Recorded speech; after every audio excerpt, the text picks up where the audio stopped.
పరలోక భవనాన్ని ఈడ్చుకొచ్చి గదిలో మార్చి మళ్ళీ కట్టారో ఏమో మాయజాలము తెలుసు మంత్రగారడి తెలుసు రెంటి కన్న ఇది ఇంకోటేమో నీలాకాశం నేలాకొస్తే ఇట్టాగే ఉంటాదో ఏమో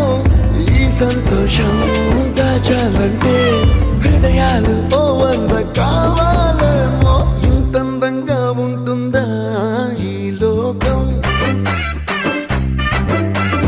ఇన్నాళ్ళు ఈ మనసుకి తెలియాలేదే